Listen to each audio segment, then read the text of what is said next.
کامیابی ہے عملوں میں، نظر آتی ہے باہر، اور کامیابی ہے انسان کے اندر، نظر آتی ہے دور اور کامیابی ہے قریب۔ اندر کا یقین صحیح ہو جائے اور بدن سے نکلنے والے اعمال صحیح ہو جائیں، اندر میں یقین اللہ پاک کی ذات کا آ جائے اور باہر میں طریقہ حضور صلی اللہ علیہ وسلم کا آ جائے تو کامیاب ہو جائے گا۔ اللہ تعالیٰ نے کامیاب کرنے کے لیے باہر کی چیزوں کا محتاج نہیں بنایا۔ سب کو ایمان سیکھنے کے لیے سب کے پاس ایک دل ہے، ایک زبان ہے، دو آنکھیں ہیں، دو پاؤں ہیں، دو ہاتھ ہیں۔ عمل جو نکلتا ہے انسان کے اندر سے نکلتا ہے، شکلوں سے عمل نہیں بنتے۔ آپ نے کبھی نہیں دیکھا ہوگا کہ صاحب فلاں کی دکان تو جھوٹ بول رہی تھی، گارے مٹی کی مردہ دکان، کھولے نہیں تو کھل نہیں سکتی، اور بند نہ کرے تو بند نہیں ہو سکتی، اور چور چوری کرے تو شور نہیں مچا سکتی، لیکن محنت کرتے کرتے یقین آ جاتا ہے۔ حضرت جی فرماتے ہیں دنیا دارالاسباب ہے، کرتے سب کچھ اللہ پاک اپنی قدرت سے ہیں، لیکن ان اسباب کو استعمال فرماتے ہیں۔ سب سے بڑا سبب انسان کی اپنی محنت کا ہے، کہ محنت سبب بنتی ہے انسان کے یقین کا، اور یقین سبب بنتا ہے انسان کے عمل کا، اور عمل سبب بنتا ہے اللہ کی رضا یا ناراضگی کا، اور اللہ کی رضا سبب بنتی ہے حالات کے درستگی کا، اور اللہ تعالیٰ کی ناراضگی سبب بنتی ہے حالات کے خرابی کا۔ سب لوگ اپنے حالات بنانا چاہتے ہیں کہ ہمارے حالات اچھے ہو جائیں، اللہ تعالیٰ بھی چاہتے ہیں کہ بندوں کے حالات اچھے چل جائیں۔ خالق اور مخلوق دونوں متفق ہیں کہ حالات صحیح ہو جائیں۔ حالات کا تعلق ہے اعمال کے ساتھ، اعمال کا تعلق ہے اعضاء جوارح کے ساتھ، اعضاء جوارح کا تعلق ہے دل کے ساتھ، اور دل کا تعلق ہے ایمان کے ساتھ۔ ایمان کیا ہے؟ لا الہ الا اللہ محمد الرسول اللہ۔ دوستو، بزرگوں، بھائیوں، اگر اس کی محنت صحیح ہوگی تو یقین صحیح ہوگا، یقین صحیح ہوگا تو عمل صحیح ہوگا، اور عمل صحیح ہوگا تو اللہ راضی ہو جائیں گے، حالات اچھے ہو جائیں گے۔ اگر اس کی محنت غلط ہے تو یقین غلط ہوگا، پھر عمل غلط کرے گا، پھر اللہ ناراض ہو جائیں گے، حالات خراب ہو جائیں گے۔ میاں بیوی میں نفرت ہو جائے گی، باہر سے آئے گا تھکا ہارا، بیوی سے کہہ رہا ہے چائے بنا دے، بیوی کہہ رہی ہے سو جا، دودھ بلی پی گئی ہے، اس کے حصے کا دودھ بلی پی جاتی ہے، کوئی چائے بنانے کو تیار نہیں۔ اولادیں نافرمان ہو جاتی ہیں، کہیں بیماری پکڑ لیتی ہے، کہیں کسی مقدمے میں جان پھنس جاتی ہے۔ اس لیے فرمایا جب تم زکوٰۃ کو روک لو گے تو تم پر بارش بند کر دی جائے گی، جب تم ناپ تول میں کمی کرو گے تو قحط، مشقت اور ظالم بادشاہ تم پر مسلط ہو جائے گا۔ ناپ تول میں کمی کون کرے گا؟ تاجر۔ قحط، مشقت اور ظالم بادشاہ پوری امت پر مسلط ہوں گے، صرف تاجروں پہ نہیں ہوں۔ زکوٰۃ کا حکم مالداروں کے لیے، غریبوں پہ تو زکوٰۃ ہے نہیں، لیکن اگر انہوں نے زکوٰۃ نہ دی تو وقت پہ بارش نہیں، ایسے وقت میں برسے گی جب ضرورت نہیں، جب ضرورت ہے تو برستی نہیں۔ اب بارش کا آنا بھی ان کی بدحالی کا ذریعہ، اور بارش کا نہ آنا بھی ان کی بدحالی کا ذریعہ۔ فرمایا اللہ کے قانون خلاف حکم جاری ہوں گے تو پھر خانہ جنگی شروع ہو جائے گا۔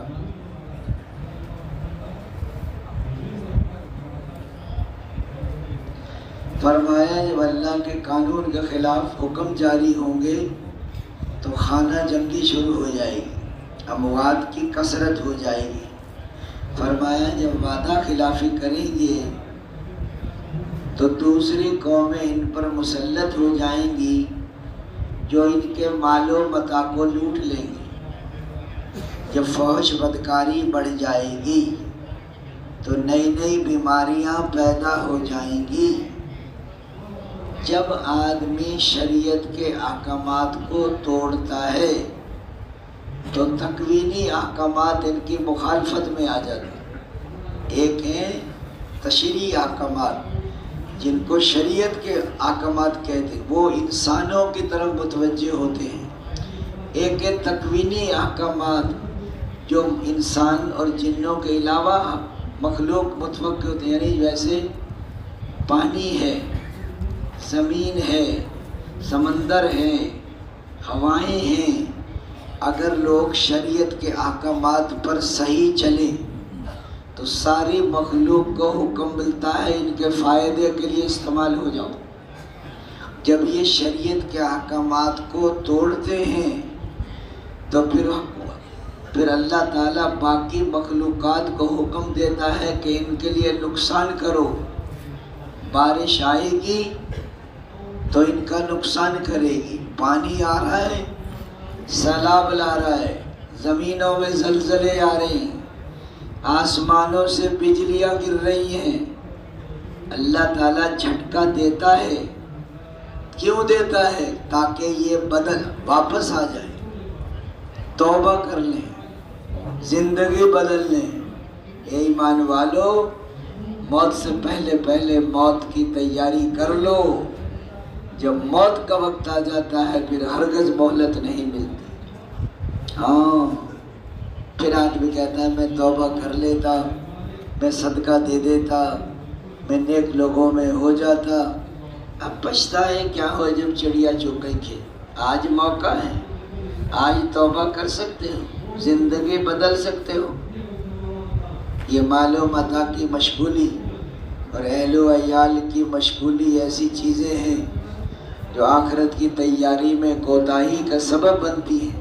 جب قیامت میں پکڑا جائے گا اور جب ناک میں زنجیر ڈالا جائے گا، تپتا ہوا گرم، اور فرمایا پاخانے کے راستے سے نکال کر اور جکڑ دو اور الٹے منہ اس کو جہنم میں پھینک دو۔ پھر آدمی کہ او میرے مال نے بھی کام نہ دیا، پھر پچھتائے گا، او کاش میں فلاں کو اپنا دوست نہ بناتا کہ اس نے مجھے برباد کر دیا۔ یہ ماحول برباد کر رہا ہے لوگوں کو۔ ہاں، مسلمانوں کی 3 جگہیں، یا کام پہ جاؤ، یا مسجد میں آؤ، یا گھر میں وقت دو۔ یہ جو باقی ہے نا، بیٹھک ہے، اتاق ہے، یہ ہوٹل ہے، یہ ادھر ہے، یہ نرا زہر ہے۔ ہاں، یہ جو تمہاری زندگی بدلی ہے نا یہاں اس ماحول سے بدلی، دعوت، کبھی تعلیم و تعلم، کبھی ذکر، کبھی عبادت، کبھی خدمت۔ دعوت بھی، تعلیم و تعلم بھی، ذکر و عبادت بھی، خدمت سے مقصود حضور والے اخلاق۔ یعنی یہ 2 دن روٹی پکائی ختم۔ ہر آدمی حسن اخلاق کے ساتھ زندگی۔ ہجرت بھی ہے، نصرت بھی ہے۔ مکے والوں نے ہجرت کی اور مدینے والوں نے نصرت کی۔ کیا نصرت کی؟ آدھی زمینیں مہاجرین کو دے دیں تو اپنی بیٹی کو زمین نہیں دیتے، بہنوں کو محروم کر دیتے، پھوپھی کو نہیں دیتے۔ پھر خاندانوں میں لڑائیاں ہوتی ہیں وراثت پر، ہماری پھوپھی سے لڑائی ہے، کیوں؟ اس کا حصہ نہیں دیا۔ یہاں نہیں دیں گے تو قیامت تک 7 زمینیں اس کی گردن میں لٹکائی جائیں گی، ساری دنیا دیکھے گی وہاں۔ اتنی سی بچی دروازے پر گئی، پھر آئی، پھر گئی، پھر آئی۔ ایک مہمان بیٹھا، اس نے کہا بیٹی آپ بار بار دروازے پہ کیوں جاتی ہیں؟ اس نے کہا میرا بھائی آج مدرسے سے نہیں آیا، پتہ نہیں کہاں ٹھہر گیا۔ یہ بہن بھائی کے لیے اتنی پریشان ہو رہی ہے اور یہی بھائی بڑا ہو کر بہن کا حصہ نہیں دیتا اس کو۔ کتنے لوگ ہیں جن کی ایک مرلہ بھی زمین نہیں ہے، کرائے کے مکان میں زندگیاں گزر جاتی ہیں، ان کی نہیں زندگی گزر جاتی، یہ زمینوں والے ہی کھا رہے ہیں، باقی سب بھوکے مر رہے ہیں۔ آدھی زمینیں مہاجرین کو دے دی اور ان کے کھجوروں پر پورے عرب کی مہمانی ہوئی، ان کے گھروں میں حضور صلی اللہ علیہ وسلم کی گھر والی آ کے ٹھہری ہیں۔ آپ صلی اللہ علیہ وسلم فرمایا ہجرت نہ ہوتی تو میں انصاری ہوتا، انصار میرے اندر کا لباس ہے، دوسرے میرے باہر کا لباس ہے، اور میرا مرنا جینا انصار کے ساتھ ہے۔ ایک وادی میں انصار چلے اور ایک وادی میں دوسرے لوگ چلے تو میں انصار کی وادی میں چلوں گا۔ یہ انصار لوگ بھیڑ بکریاں لے کر جائیں اور تم اللہ کے رسول کو لے کر جاؤ۔ اے اللہ انصار کی مغفرت فرما، ان کے بیٹوں کی مغفرت فرما، ان کے بیٹوں کے بیٹوں کی مغفرت فرما، ان کے غلاموں کی مغفرت فرما، ان کے پڑوسیوں کی مغفرت فرما، اور ان کی بیویوں کی مغفرت فرما، اور ان کے غلاموں کی مغفرت فرمایا۔ جن لوگوں نے ہجرت کی اور جن لوگوں نے ان کی نصرت کی اور ان کو ٹھکانہ دیا، فرمایا وہ پکے ایمان والے ہیں، ان کے لیے عزت کی روزی ہے اور ان کے لیے مغفرت ہے۔ فرمایا حضور صلی اللہ علیہ وسلم نے اگر زندگی ہے تو آخرت کی ہے، اور اللہ تعالیٰ نے ہجرت نصرت کرنے والوں کی مغفرت فرمائی۔ یہ دعوت بھی، تعلیم و تعلم بھی، ذکر و عبادت بھی، حضور والے اخلاق اپنی اعمال گھر میں شروع کر دیے تو گھر میں دین آ جائے گا، محلے کی مسجد میں شروع کر دیے تو محلے میں دین آ جائے گا، بیرونی گشت کرو گے تو پورے شہر میں دین آئے گا، سہروزے لگاؤ گے تو بستیوں میں دین آ جائے گا، چلے 4 مہینے سے پورے ملک میں دین آئے گا، اور سال 7 مہینے سے ساری دنیا میں دین آئے گا۔ سارے تقاضوں پر جانا ضروری ہے۔ باہر ملکوں میں کام کرنا آسان ہے بنسبت اپنے ملک کے، اور اپنے ملک میں آسان ہے بنسبت اپنے شہر کے، اپنے شہر میں آسان ہے بنسبت اپنے محلہ کے۔ واپس جا رہے ہیں آپ، محلے والے آپ کو کھری کھری سنائیں، آپ دیں گے دعوت، ہو گئے ہمیں پتہ نہیں آپ کا آج تک کیا کیا کارنامے کرتے رہے آپ، 100 چوہے کھا کے بلی حج کو چلی، یہ سنائیں گے آپ کو۔ اپنے محلے میں کام اور اپنے محلے میں آسان ہے بنسبت اپنے گھر کے، اور اپنے گھر میں آسان ہے بنسبت اپنی ذات سے۔ اگر میں دین پہ چلنا چاہتا ہوں تو مجھے اپنے گھر میں ماحول بنانا پڑے گا۔ گھر جب چل سکتا ہے جب محلے میں دین ہو، محلہ جب چلے گا جب پورے شہر میں دین ہو، پورا شہر جب چلے گا جب پورے ملک میں دین ہو، اور پورا ملک جب چلے گا جب ساری دنیا میں دین ہو۔ شروع میں تو محنت کرتے نہیں، جب بچے جوان ہو جاتے ہیں پھر کہتے ہیں بیوی سے سنت کے مطابق شادی کرو، بیوی کہے گی خان صاحب آپ تو پھرتے سارے دن تبلیغ میں، آپ کو کیا پتہ کیا کیا رواج چل رہے ہیں۔ گھر والی کہے گی یہ بھی کرنا ہے اور یہ بھی کرنا، کیوں کرنا ہے؟ کرنا پڑتا ہے، آپ کو پتہ نہیں ہے، اور آپ کو زیادہ تکلیف ہو رہی ہے تو سہروزے میں چلے جائیں آپ۔ جب بچے جوان ہو جاتے ہیں نا پھر ان کی اپنی جماعت میں ماں جو ہے نا مور امیر بن جاتی ہے، اور بچے معمور، تبلیغ والا اکیلا رہ جاتا ہے۔ اسی کے لوگوں کو اخلاق دکھاتے ہیں اور گھر والی کو آنکھیں دکھاتے ہیں۔ ہاں جی، اللہ کے نبی فرما رہے ہیں تم میں سب سے زیادہ بہتر وہ ہے جو اپنے گھر والوں کے ساتھ اچھا سلوک کرے، اور میں تم میں سب سے زیادہ بہتر ہوں کہ اپنے گھر والوں کے ساتھ اچھا سلوک کرتا ہوں۔ صرف عائشہ نرمی کو اختیار کرو کہ نرمی انسان کے اندر زینت پیدا کرتی ہے، اور سختی سے بچو کہ سختی انسان کو ابتار کر دیتی۔ نرمی کی کوئی شکل ہوتی اس سے اچھی کوئی شکل نہیں تھی، اور سختی کی کوئی شکل ہوتی اس سے بری کوئی شکل نہیں تھی۔ اللہ تعالیٰ اس شخص سے نفرت کرتا ہے جو سخت مزاج ہو، اللہ تعالیٰ اس شخص سے نفرت کرتا ہے جو سخت مزاج ہو، زیادہ کھانے والا ہو، بازاروں میں چیخنے والا ہو، رات کو مردے کی طرح پڑا سوتا رہتا ہو، اور جن کو گدھے کی طرح دنیاوی کاموں میں پھنسا رہتا ہو، دنیاوی معاملات کا جاننے والا ہو اور آخرت کے امور میں بالکل جاہل ہو۔ فرمایا جو چھوٹا بن جائے گا وہ سب سے جڑ جائے گا۔ ساتھیوں میں معافی مانگنا اور معاف کرنے کی صفت پیدا ہو رہی، نکتہ چینی نہ کرو، محبت کرنا سیکھ۔ جو پشتو والے کہتے ہیں نا مشورے میں ٹوک نہ لگاؤ، کیا کہتے ہیں؟ مشورے میں بھی ٹوک نہ لگاؤ، خدمت والوں کو بھی ٹوکا ٹاکی نہ کرو اور گھر والی کو بھی ٹوکا ٹاکی نہ کرو۔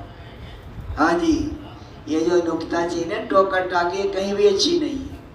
اس لیے فرمایا حضور پاک صلی اللہ علیہ وسلم، اللہ تعالیٰ اے محمد صلی اللہ علیہ وسلم، اگر آپ نرم نہ ہوتے تو یہ صحابہ کرام آپ سے نہ جڑتے، آپ کو چھوڑ کر چلے جاتے۔ نرمی کریں، مشورہ کریں، درگزر کریں اور ان کے لیے استغفار کریں۔ یہ محنت ہے، ذمہ داری ہے، ایسا کام نہیں ہے کہ کبھی کیا کبھی نہیں کیا۔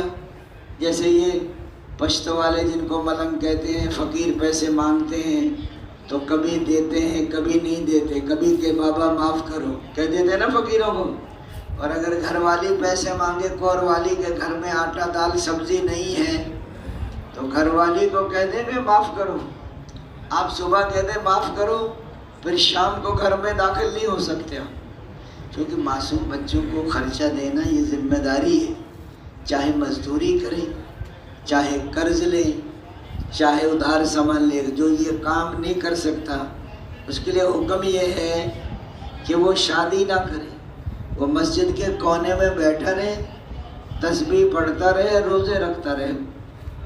یہ ایسا کام نہیں ہے، یہ ذمہ داری ساری انسانیت کو جہنم کی بھوک اور پیاس سے بچانا ہے۔ اگر دین پر نہ آئے جہنم میں چلے۔ ایک جہنمی کو اتنی تکلیف ہوگی، دنیا بھر کے انسانوں کی تکلیفوں کو جمع کرو، ایک جہنمی کی تکلیف بڑھ جائے گی، اور دنیا بھر کی بھوک کو جمع کرو، ایک جہنمی کی بھوک بلتا ہوا خون اور پیپ پی جائے گا، انتڑیاں باہر آ جائیں گی، کڑوا زہر زقوم کھا جائے گا۔ ایک جہنمی کے پاس اتنی ذلت ہوگی، دنیا بھر کے انسانوں کی ذلتوں کو جمع کرو، ایک جہنمی کی ذلت بڑھ جائے گی۔ مصیبتوں کے پہاڑ ٹوٹیں گے، ناک میں زنجیر، بچھوؤں کا ڈسنا، سانپوں کا کاٹنا، فرشتوں کا مارنا، آگ کا جلانا، تو سر میں درد برداشت نہیں۔ ذرا تانا، بیٹی کو تکلیف ہو ماں پریشان ہو جاتی، گھر گھر میں لڑائی آ۔ یہ کون سو رہی ہے؟ یہ میری بہو سو رہی ہے۔ یہ کیوں سو رہی ہے؟ اس کا دماغ خراب ہے۔ اور یہ کون سو رہی ہے؟ کہ یہ میری بیٹی سو رہی ہے۔ کہ یہ کیوں سو رہی ہے؟ کہ اس کی طبیعت خراب ہے۔ اپنی بیٹی کی تو طبیعت خراب ہے اور بہو کا دماغ خراب ہے۔ بہو بنی تو ساس اچھی نہ ملی اور ساس بنی تو بہو اچھی نہ ملی۔ بیٹیاں کہہ رہی تھیں اپنی ماں سے، امی آپ تو اپنی بہوؤں کا بہت خیال رکھتی۔ اس نے کہا میں نے تو ان کو بہو بنایا ہی نہیں، میں تو بیٹیوں بنایا ان کو، میں تو بیٹیوں کی طرح سلوک کرتی ہوں، وہ ماں کی طرح میرا قدر کرتی ہوں۔ تو جیسی کر لی ویسی بھر لی، نہ مانے تو کر کے دیکھ، اور جنت بھی ہے دوزخ بھی ہے، نہ مانے تو مر کے دیکھ۔ ساس بہو کی لڑائی پہ 7 بندے قتل ہو گئے۔ اتنا ظلم ہو رہا ہے، اتنا پریشان ہوا نوجوان، یہی روز شکایت ماں کی طرف سے۔ ادھر اس نے 5 بچے قتل کی، خود بیوی کو مار دیا، اپنے گولی ماری۔ تھانے دار جب آیا رو رہا تھا۔ بعض لوگ ماں کے کہنے میں آتے ہیں اور بیوی کے ظلم کرتے ہیں، بعض لوگ بیوی کے کہنے میں آ کر ماں کی بے احترامی کریں۔ سب گھر میں جب تعلیم ہوگی، سروجے لگیں گے، گھروں کی زندگیاں بدل جاتی ہیں۔ سب مسئلہ ہے کہ دین نہیں، دین کی محنت۔ اگر حضور والے اخلاق آ جائیں تو دنیا جنت کا نمونہ بن جاتے ہیں۔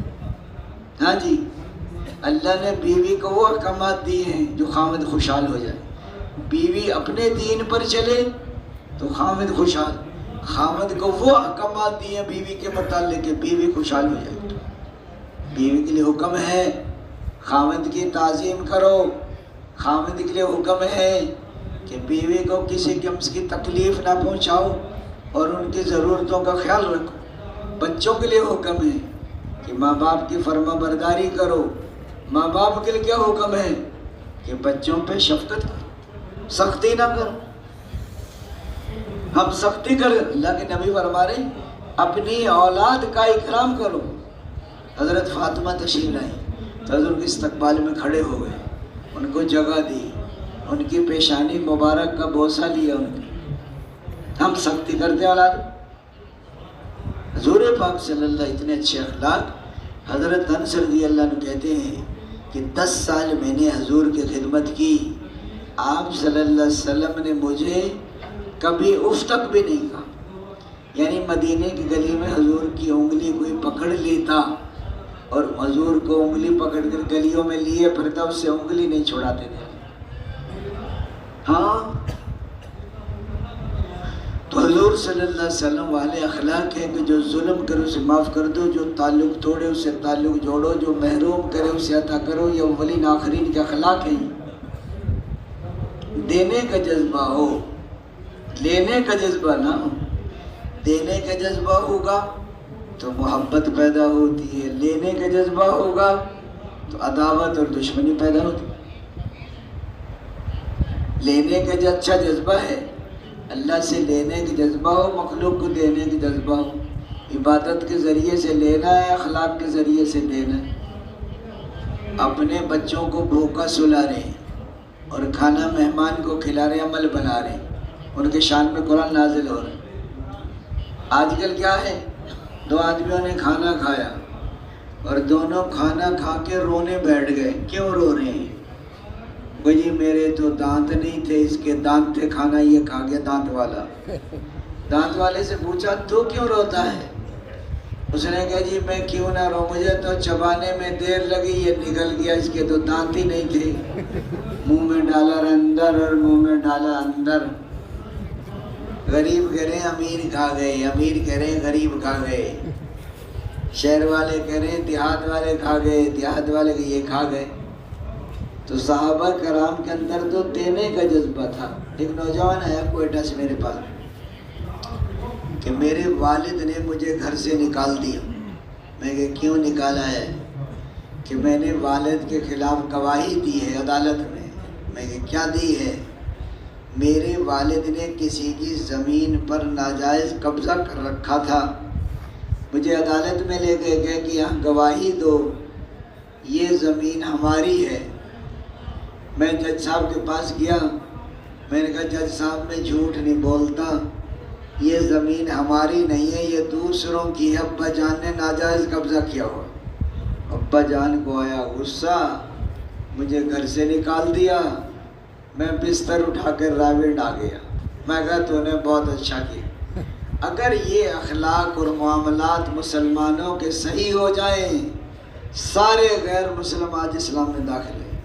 تسبیح ہمارے ہاتھ میں، روزہ ہمارے پیٹ میں، نماز ہماری مسجد میں، حج ہمارے۔ ایک آدمی نے دوسرے آدمی کو زمین فروخت کی، جس نے خریدی اس نے کھدائی کی اس میں سے تو خزانہ نکل آیا۔ وہ اس کے پاس ہے، بھائی اپنا خزانہ لے لو، ہم نے زمین لی تھی، ہم نے خزانہ نہیں لیا تھا۔ وہ بھائی ہم نے جو بھی تھا دے دیا، ہم نہیں لیتے۔ وہ کہتا ہے ہم نہیں لیتے، وہ کہتا ہے ہم نہیں لیتے۔ قاضی صاحب کے پاس فیصلہ کیا، اس نے کہا جی میں نے تو زمین بیچ دی، مجھے پتہ ہی نہیں اس میں خزانہ ہے، زمین بھی اس کی، خزانہ میں نہیں لیتا۔ دوسرا کہتا میں نے تو زمین لی تھی، خزانہ تو نہیں لیا تھا۔ وہ بھی اللہ والے تھے نا اس زمانے کے جو قاضی تھے، اس نے کہا جی آپ کا بیٹا جوان ہے؟ کہ ہاں جی جوان ہے۔ آپ کی بیٹی بالغ ہے؟ کہ جی بالغ ہے۔ کہ دونوں کا نکاح کر دو، یہ خزانہ ان کو دے دو۔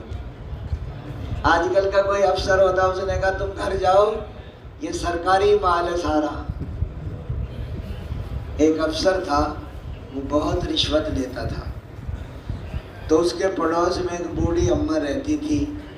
ایک دن بوڑھی اماں اس افسر کے گھر مرغی کا گوشت لے کر آئی اور اس کی بیوی سے کہا کہ لو یہ مرغی گوشت لو، یہ پکا لو۔ تو افسر کی بیوی کہنے لگی اماں تمہارا کوئی دفتر میں کام ہے؟ اس نے کہا ہمارا تو کوئی کام نہیں دفتر میں۔ نہیں کوئی ہو تو بتاؤ۔ وہ یہ سمجھ رہی تھی کہ بوڑھی اماں رشوت لے کر آئی، وہ تو رشوت لیتے تھے۔ اس نے کہا کوئی کام نہیں ہے، نانا ہو تو بتاؤ کہ نہیں۔ اس نے کہا پھر یہ آپ مرغی کیوں لے کر آئی ہیں؟ اس نے کہا ہماری مرغی جو ہے مر گئی تھی، حلال نہیں کر سکے، تو ہم نے کہا آپ تو کھا ہی لیتے ہیں، ہر قسم کا آپ کے لیے لے آئی۔ ان کو سمجھا کے چلی گئی کہ مری مرغی اور رشوت یہ ایک ہی چیز ہے۔ یہ جب آدمی دعوت پہ محنت کرتا ہے، تعلیم و تعلم پہ محنت کرتا ہے، ذکر پہ عبادت پہ در بدر کی پھر اندر کی آنکھ کھل جاتی ہے، پھر پتہ چلتا ہے صحیح کیا ہے غلط کیا ہے، ہدایت کیا ہے گمراہی کیا ہے، علم کیا ہے جہالت کیا ہے۔ مفتی زین العابدین صاحب رحمۃ اللہ علیہ باہر ملکوں میں گئے، وہاں گئے تو نوجوان تبلیغ میں لگے ہوئے تھے، داڑھی ٹوپی پگڑی سنت کے مطابق زندگی۔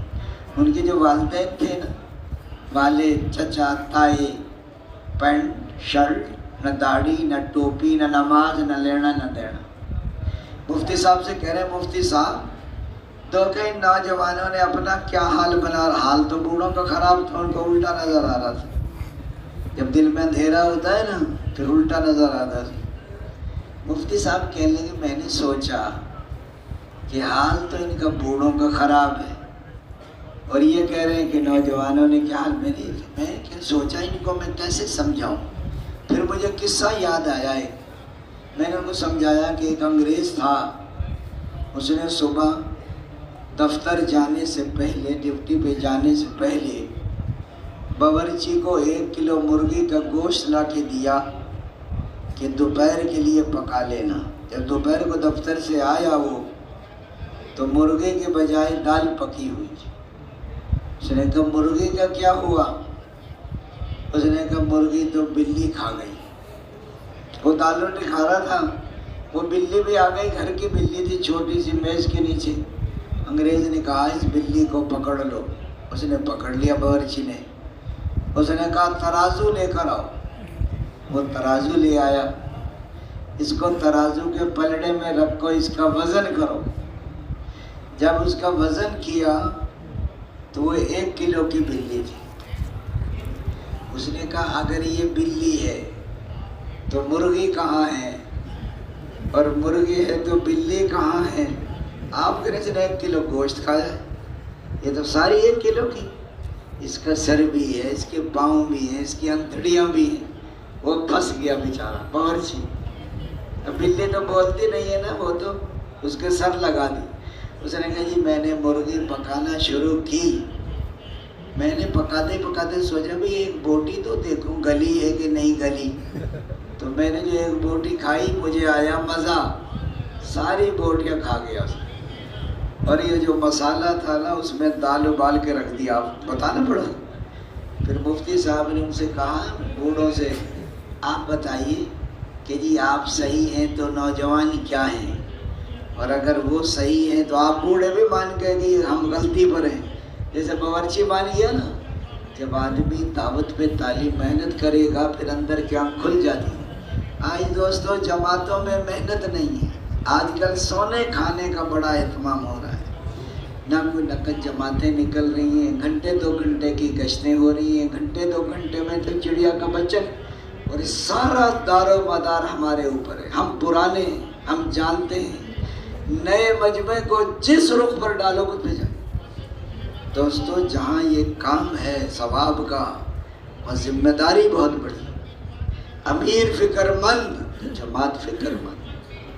ہم ایک دفعہ تشکیل میں جا رہے تھے، ہمارے بچوں کو استاد تھے، مجھے کہنے کہ حکیم صاحب تشکیل میں لے چلیں، تبلیغ سیکھنی ہے۔ میں کہ چلے مول صاحب، یہی روزوں کا مہینہ تھا، ایسا ہی موسم تھا، ہم تک روزے تھے، 9 بجے تراویح ختم ہوئی، میں نے کہا مول صاحب چلیں گشتوں میں، تبلیغ تو پھرنے پھرانے سے سمجھ میں آتی ہے۔ چل پڑے، 9 بجے نکلے، رات کے 12 بج گئے ہمیں پھرتے پھرتے، نقد جماعت کی وصولی تھی، تو مول صاحب کہنے لگا کہ صاحب تبلیغ کھل گئی میرے اوپر۔ میں کہا مول صاحب 3 گھنٹے میں تبلیغ کھلتی ہے؟ میں کہا آپ تھک گئے، سو جائیں۔ رات کو 3 بجے واپس آئے، نقد جماعت وصول ہو۔ 1 گھنٹے 2 گھنٹے دیکھ لو، جو کہیں موٹا نہیں ہوتا وہ تبلیغ میں آ کے موٹا ہو جاتا۔ یہ ہنسنے کی باتیں نہیں، یہ رونے کی باتیں ہیں۔ یہ وہ گندی دنیا میں تھکتے ہیں، یہاں کے آرام میں لگے۔ ایک جماعت ملی، میں گیا تھا، درون سال کی جماعت تھی، مانسیرا سے پیدل چلی، دل کا تکشن کیا رہی، وہ پہنچی تو میں نصرت میں گیا۔ یقین جانے انہوں نے کہا کہ ہمیں 3 مہینے ہوئے سال میں، ہمارا 5 کلو وزن کم ہو گیا۔ 50 جماعتیں تو انہوں نے اندرون سال کی نکالی تھی 1 سال۔ تھکاوٹ ختم ہو جاتی، اجر باقی رہتا ہے۔ اور دوستو دین کے لیے نہیں تھکیں گے پھر دنیا کے لیے تھکیں گے، اور دین کے لیے نہیں پھریں گے پھر دنیا کے لیے پھریں گے، اور دین کا غم نہیں لگے گا تو دنیا کا غم لگ جائے گا۔ جو آدمی کر سکتا ہے وہ کرے، پھر اللہ وہ کرا تو جو کر نہیں سکتا۔ ہماری قربانی کس درجے کی ہے، اور صحابہ کرام کے جب آواز لگی تو جا رہے ہیں، جہاں کے لیے کہا جا رہے ہیں، اور جب کہا جا، پہلی رات کی دلہن کو چھوڑ کر جان دی ہے حضرت حنظلہ نے، فرشتوں نے غسل دیا ہے ان کو، غسیل ملائکہ، فصلیں پکی ہوئی ہیں، اور یہودیوں قرضے سر چڑھے ہوئے ہیں، اور اللہ کے راستے میں نکلنے کی آواز لگی تو جا رہے ہیں۔ کہا منافقوں نے، کہاں جا رہے ہو؟ اللہ نے تو دی ہے تمہیں روزی، روزی کو چھوڑ کے کہاں جا رہے ہیں؟ کہ روزی کو چھوڑ کے رزاق کے پاس نہ نکلو، بڑا گرمی کا زمانہ ہے۔ قرآن پاک کی آیت نازل ہو گئی، جہنم کی گرمی زیادہ شدید ہے۔ جا رہے ہیں، لگ رہا شادی کا سامان خریدنے بھیجا ہے حضرت سعد اسود کو، وہاں جا کے جان دے دی۔ مدینہ جیسا شہر نہیں، حضور جیسا امام نہیں، نماز جیسا عمل نہیں، جمعہ جیسا دن نہیں۔ انہیں 4 چیز عبداللہ بن روا ٹھہرے، اور میں عبداللہ کتنا پیچھے رہ گئی؟ آدھا دن، 500 سال بعد جنت میں جاؤ۔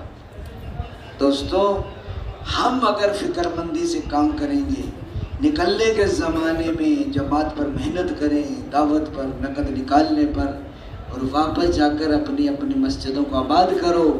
حضرت جی فرماتے ہیں پہلے لوگ سنتے نہیں، جو سنتے ہیں وہ سمجھتے نہیں، جو سمجھتے ہیں وہ کرتے نہیں، جو کرتے ہیں وہ جمتے نہیں۔ تبلیغ میں بہت لوگ لگے ہیں، تبلیغ کسی کسی کو لگی، پہلے آدمی تبلیغ میں لگتا ہے، پھر تبلیغ اس کو لگتی ہے، پھر لوگوں کو لگاتا ہے کہ بنا ہوا بناتا ہے، جو صالح ہوگا وہ مسلح بنتا ہے۔ اپنا بننے میں سب کا بننا، 6 نمبر کے بغیر دائی کی اپنی زندگی دین نہیں بنتی، اور دین ان سے پھیلتا ہے جن کی اپنی، بے دینوں سے دین نہیں پھیلتا۔ تو دوستو بزرگوں بھائیوں، پہلے مسلمان مسجد سے جڑتا ہے، پھر مسجد کے عملوں سے جڑتا ہے، پھر اللہ سے پہلے مسجد سے کٹتا ہے، پھر مسجد کے عملوں سے کٹتے۔ مسجد نبوی میں انسان دائی بنتا تھا، نمازی بنتا تھا، ذاکر بنتا تھا، زاہد بنتا تھا، متقی بنتا تھا، معلم بنتا تھا، متعلم بنتا تھا، خلیق بنتا تھا، مجاہد بنتا تھا۔ انسانوں کے بننے کی جگہ مسجد ہے، اور مسجد والے آماج ہیں جو ان عملوں پہ بعض کہتے ہیں نا ہمارا میٹر چل رہا ہے، یہ جو میٹر چلاتے ہیں ان کا میٹر گھر جا کے بند ہو جاتا ہے۔ رابڑ میں دعوت نہیں دیتی، حالانکہ کتنا آسان ہے دعوت میں، حلوہ کھانا آسان۔ تو دوست